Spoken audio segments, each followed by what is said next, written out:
प्यारे दोस्तों, एक बेवा औरत थी जिसकी 7 खूबसूरत बेटियां थीं। उसका कोई बेटा नहीं था और सातों ही बेटियां बहुत खूबसूरत थीं। उस बूढ़ी औरत की 7 बेटियां ही बहुत नेक थीं। उस औरत ने अपनी बेटियों को बहुत अच्छी तालीम दिलवाई थी। उनकी जिंदगी में कयामत तब आई जब उस बूढ़ी माँ की बड़ी 4 बेटियां हमला हो गईं। और हैरत की बात तो यह थी कि उन 4 बेटियों को पता ही नहीं था कि उनके साथ यह गलत हरकत किसने की है। जब इस कहानी का खुलासा होगा कि उन 4 लड़कियों को प्रेग्नेंट करने वाला कौन था, तो आपके पैरों में से जमीन खिसक जाएगी। कहानी कुछ यूं है कि एक बादशाह का दरबार लगा हुआ था और बादशाह अपने दरबार में बैठा सभी फरियादियों की फरियाद सुन रहा था। उन्हीं लोगों के बीच एक बूढ़ी औरत रोती हुई आई, जिसके चेहरे पर उदासी छाई हुई थी। बादशाह बूढ़ी औरत के चेहरे की तरफ देखकर कहने लगा कि ऐ अम्मा, आपको क्या परेशानी है? उस बूढ़ी औरत ने दरबार में चारों तरफ देखा तो खामोश हो गई। वजीर गुस्से से बोला कि ऐ अम्मा, आप बताइए, आपकी परेशानी क्या है? आप इधर उधर क्या देख रही हैं? आप परेशानी बताइए ताकि हम उसका हल कर सकें। बूढ़ी औरत बादशाह से रोकर कहने लगी कि ऐ बादशाह सलामत, मेरा जो मसला है मैं वह सबके सामने नहीं बता सकती। मैं सिर्फ आपको अकेले को ही बताऊंगी, क्योंकि मैं बेवा औरत हूँ। मेरा कोई बेटा नहीं है और मैं अपनी 7 बेटियों के साथ अकेली रहती हूँ। अगर मैं अपनी परेशानी सबके सामने आपको बताती हूँ तो मुझे डर है कि मेरी बेटियों को कल को कोई मसला ना हो जाए, कोई आधी रात को मेरे घर ना घुस आए। इसलिए मैं आपको अपनी परेशानी अकेले में बताना चाहती हूँ। वह बादशाह काफी परेशान होकर सोचने लगा कि यहाँ इतने बड़े बड़े मसले लेकर लोग आए हैं और उन्होंने सबके सामने बताया है। आखिर इस औरत का ऐसा क्या मसला है? यह औरत सबके सामने क्यों नहीं बताना चाहती? बादशाह बोला कि आप अपनी परेशानी मुझे बताइए। यह सारे आदमी मेरे भरोसे के आदमी हैं, आपको कोई नुकसान नहीं पहुंचाएगा। वो दुखी बूढ़ी औरत रोकर बोली कि नहीं बादशाह, सलामत नहीं, मैं आपको अकेले ही वह बात बताऊंगी। तो बादशाह उठ खड़ा होता है और कहता है कि इस औरत को मेरे कमरे में लेकर आओ ताकि यह बात मुझे अपनी बता सके।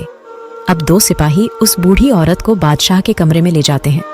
बूढ़ी औरत जब अंदर आती है तो बादशाह उससे कहता है कि ऐ अम्मा, अब बताइए कि आपकी क्या परेशानी है।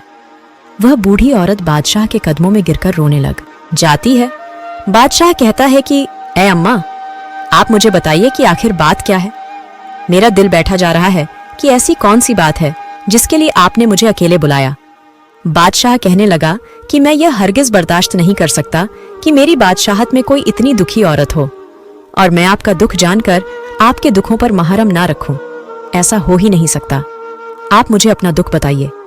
वह बूढ़ी औरत रोकर कहने लगी कि ऐ बादशाह सलामत, मैं एक बेवा औरत हूं। मेरे शौहर को वफात पाए अरसा गुजर चुका है और मेरा कोई बेटा नहीं है। मेरी 7 बेटियां हैं। मैं लोगों के अमीर घरों में जाकर बर्तन धोती हूँ, उनके कपड़े धोती हूँ और उनके घरों में काम करती हूँ। और उन अमीर घरों से जो बचा हुआ खाना मिलता है, जो मुझे मेहनत मजदूरी के पैसे मिलते हैं, उसी से मैं अपना घर चलाती हूँ और उसी से अपना घर चलाकर अल्लाह ताला का शुक्र अदा करती हूँ। मैंने कभी किसी से कोई शिकवा नहीं किया कि मैं ऐसी गुर्बत की जिंदगी जी रही हूँ। मेरी 7 बेटियां हैं, पर्देदार हैं। वह कभी भी घर से बाहर नहीं जाती और हमेशा अपने सरों पर दुपट्टा रखती है। मेरी जिंदगी ऐसे ही चल रही थी। एक मर्तबा मेरी बड़ी बेटी की तबीयत बहुत खराब हो जाती है। मैं अपनी बड़ी बेटी को डॉक्टर के पास लेकर जाती हूँ। डॉक्टर कहता है कि तुम्हारी बेटी उम्मीद से है, तुम्हारी बेटी हामला है। ये बात सुनकर मेरे पैरों से जमीन खिसक जाती है कि मेरी बड़ी बेटी की तो शादी भी नहीं हुई, तो यह हामला कैसे हो गई। मैं जब अपनी बेटी को घर लेकर आई तो उसे मारने पीटने लगी कि बताओ किसके साथ तुमने यह मुंह काला किया है और यह बच्चा किसका है। जब मैंने अपनी बेटी को काफी मारा तो मेरी बड़ी बेटी रोने लगी और मेरे आगे हाथ जोड़ने लगी कि अम्मा, मैं नहीं जानती कि यह बच्चा किसका है। मेरी प्यारी अम्मा, मुझ पर यकीन करो, मैंने कभी किसी के साथ बदकारी नहीं की। मैं कभी घर से अकेली बाहर नहीं गई। मैंने कभी किसी के साथ आंख नहीं मिलाई। मेरी प्यारी अम्मा, मुझे नहीं पता कि यह बच्चा मेरे पेट में कैसे आया है। वह बूढ़ी औरत अपनी बेटी पर यकीन कर लेती है और कहती है कि ऐ बादशाह सलामत, मैंने उस बेटी को पैदा किया था। मुझे पता चल चुका था कि मेरी बेटी झूठ नहीं बोल रही, और उसके कुछ दिनों बाद तो मुझे पक्का यकीन हो गया था कि मेरी बेटी झूठ नहीं कह रही। वो बूढ़ी औरत बादशाह को वाकया सुनाते हुए रोने लगी कि ए बादशाह सलामत, हमने इस बात पर सब्र कर लिया। फिर मेरी बड़ी बेटी ने 9 माह बाद एक बेटे को जन्म दिया और हमने मारे मजबूरी के उस बच्चे की परवरिश करनी शुरू कर दी। उसके 2-3 माह बाद मेरी छोटी बेटी हामला हो गई। जब मैंने उसको डॉक्टर के पास ले जाकर चेक करवाया तो डॉक्टर ने कहा कि आपकी बेटी यह भी हाला है। और डॉक्टर की यह बात सुनकर मेरे दिल को दूसरा झटका लगा। मैं सोचने लगी कि मेरी बेटियों के साथ यह सब कौन कर रहा है। हमारे घर पर भी कोई नहीं आता है और मेरी बेटियां बाहर भी नहीं जाती हैं। मैंने अपना वाकया अल्लाह पर छोड़ दिया कि ए अल्लाह, मुझे इस बात का पता चल जाए कि मेरी बेटियों के साथ यह गंदी हरकत कौन कर रहा है। मेरी दूसरी बेटी ने भी एक बच्चे को पैदा किया। उसके बाद मेरी तीसरी बेटी हामला हो गई और फिर मेरी चौथी बेटी जो 14 साल की थी वह हाम हो गई। मैं तो लुट गई, बर्बाद हो गई। मुझे तो कुछ नहीं पता चल रहा कि मेरे घर पर क्या हो रहा है। उस दुखी माँ का यह वाक्य सुनकर राजा हक्का बक्का हो जाता है कि यह कैसा वाक्य सुना रही है। बूढ़ी औरत अपनी कहानी सुनाकर बादशाह के पांव पकड़ लेती है कि ए बादशाह सलामत, मुझे इंसाफ चाहिए। मुझे पता करना है कि मेरी बेटियों के साथ यह गलत हरकत को कौन कर रहा है। बादशाह सलामत, मेरी बेटियों के मुजरिम को आप पकड़ें। मैंने बहुत ढूंढने की कोशिश की, मुझे ज़रा पता नहीं चला कि वह इंसान कब आता है। हमारे घर उसने हमारी ज़िंदगी बर्बाद कर दी है। बादशाह सलामत पूरी कहानी सुनकर कहने लगा कि ए अम्मा, तुम अब आ रही हो जब तुम्हारी चौथी बेटी के साथ यह हरकत हुई है। तुम्हें तो तब आना चाहिए था जब तुम्हारी पहली बेटी के साथ गलत हरकत हुई थी। अगर तुम उस वक्त यह बात बताती तो तुम्हारी बाकी 3 बेटियों के साथ यह सब ना होता। मगर जो तुम जैसे गरीब लोग होते हैं वह लोगों की बदनामियों से डर कर यह जहर पी लेते हैं और फिर वही जहर तुम्हारे अंदर काटता रहता है तुम्हें। जब बात तुम्हारी बर्दाश्त से बाहर हो जाती है फिर तुम लोग आकर बताते हो कि यह मसला हो गया है। और अम्मा, तुम भी उन लोगों में से हो जो अब आई हो। वह बूढ़ी औरत अपनी गलती तस्लीम करती है कि मुझे पहले आना चाहिए था, लेकिन मैं अब आ चुकी हूँ। जो कुछ हो गया सो हो गया, लेकिन अब मेरी बेटियों के मुजरिम का पता लगना चाहिए कि वह कौन है। बादशाह सलामत बहुत ही नेक दिल मेहरबान थे। कहने लगे कि ए अम्मा, अब तुम घर जाओ। अब यह परेशानी तुम्हारी नहीं है, अब यह परेशानी मेरी है और मुझसे बर्दाश्त नहीं होता कि मेरी सल्तनत में कोई औरत इतनी दुखी हो। कोई दरिंदा गरीब औरत पर जुल्म कर रहा है और मैं चैन की नींद सो लूं। मेरे बादशाह होने पर लानत है, इसलिए आप अपने घर जाइए। अब यह परेशानी मेरी है। वह बूढ़ी औरत वहाँ से खामोशी से अपनी चादर लपेट हुए वहाँ से बाहर आ गई और अपने घर चली गई। अब बादशाह सलामत वहाँ से निकलकर वापस आकर बैठ गए और बाकी तमाम लोगों के मसाइल सुनने लगे। लेकिन बादशाह का ध्यान उसी औरत की तरफ था कि उस औरत को इंसाफ मिलना चाहिए। बादशाह लोगों के मसाइल सुनकर जब फ्री होता है तो वह अपने कमरे में वजीर को बुलाता है।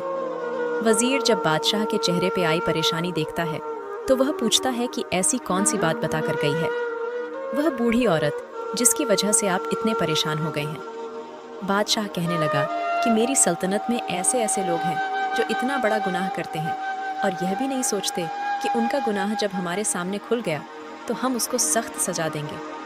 वजीर भी परेशान होकर बोला कि ए बादशाह सलामत, बता दीजिए कि क्या मामला है। फिर बादशाह सलामत उस वजीर को सारा वाकया बता देता है और कहता है कि कोई दरिंदा है जो उस औरत के घर पर दीमक की तरह लग गया है और उस दरिंदा शख्स का इतना मन बढ़ चुका है कि उस बेवा औरत की 4 बेटियों को उस दरिंदे ने हामला कर दिया है और उस बूढ़ी औरत की 3 बेटियों को बच्चे पैदा हो चुके हैं और छोटी बेटी उसकी हामला है। सब बूढ़ी औरत की बाकी 3 बेटियों की इज्जत को भी खतरा है। हमें पता लगाना होगा कि उस बूढ़ी औरत के घर कौन आता है, किस वक्त आता है।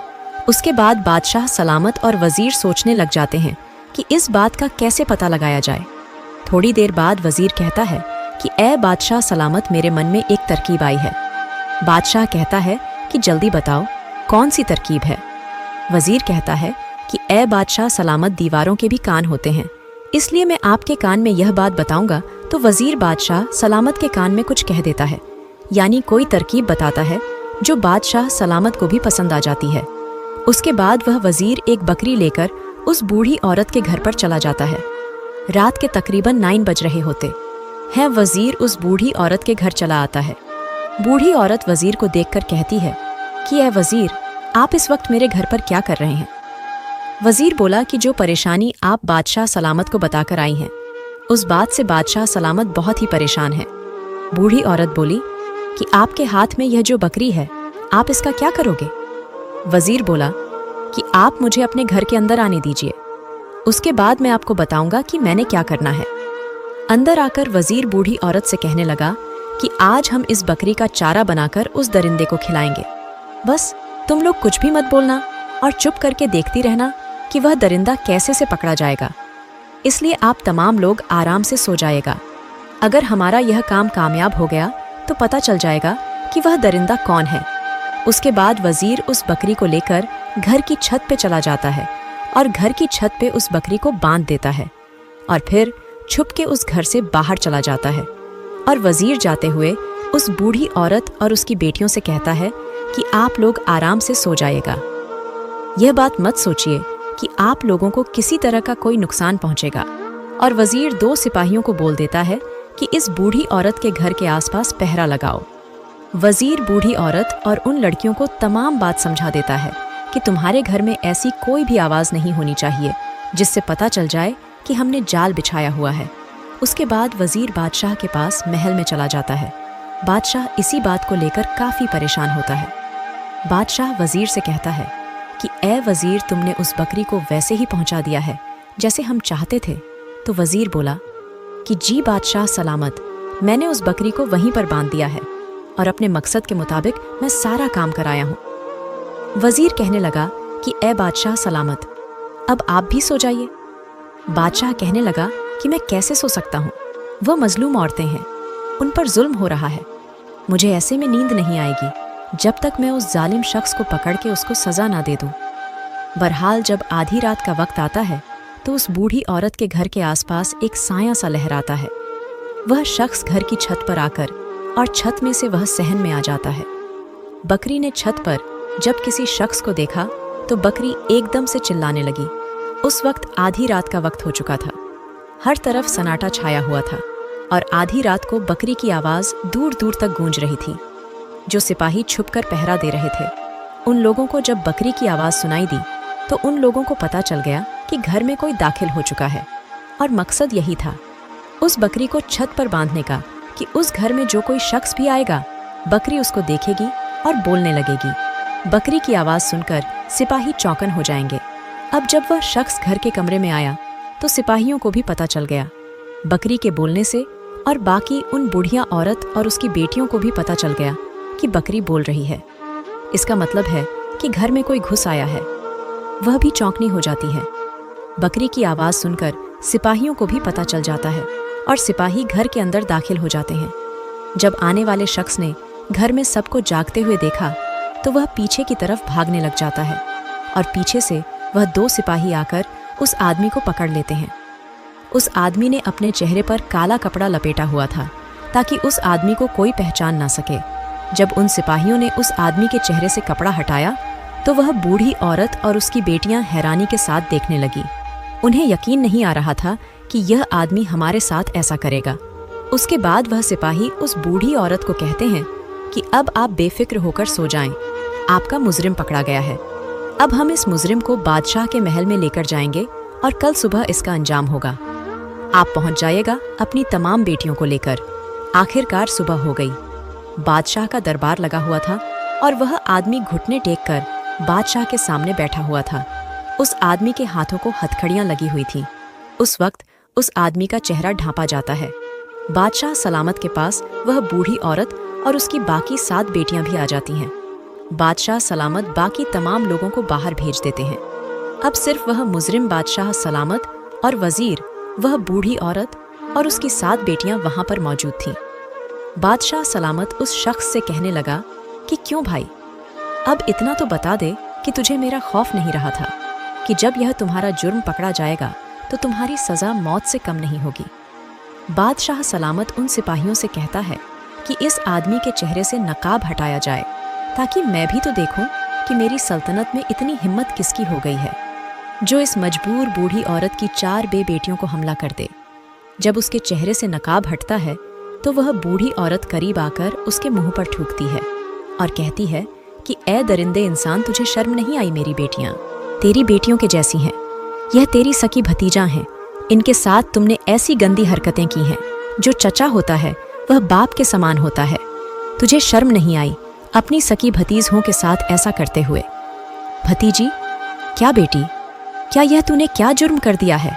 बूढ़ी औरत अपने देवर के चेहरे पर थप्पड़ मारती है और बादशाह गुस्से से कहता है कि अगर कोई गैर होता तो हम समझते तुम सके। चाचा हो बाप की तरह हो, तुम्हें शर्म नहीं आई? तुम्हें गैरत नहीं आई? अरे चाचा क्या बाप, क्या इनके बाप इस दुनिया में नहीं है? और चचा की जिम्मेदारी थी कि वह अपनी भतीजों का ख्याल करता, उनके रिश्तों की फिक्र करता, और तुम चाचा ही डाकू बने रहे। इसके बाद भी वह शख्स कहने लगा कि ए बादशाह सलामत, मैं इन लड़कियों का चाचा हूं। यह हमारे घर का मामला है, आप हमारे घर के मामले से दूर रहे। बादशाह सलामत अपनी तलवार निकालकर उसके सर के ऊपर रख देता है और कहता है कि सच सच बताओ, तुमने ऐसा क्यों किया? तब उस शख्स के चेहरे पर खौफ आता है और वह बताता है कि ए बादशाह, हम दो भाई थे। मेरा भाई मुझसे बड़ा था, मेरे भाई की तो शादी हो गई। उस वक्त मेरी शादी नहीं हुई थी। मेरा बड़ा भाई मुझसे बहुत मोहब्बत करता था, मेरी बहुत फिक्र करता था, क्योंकि मैं उसका छोटा भाई था।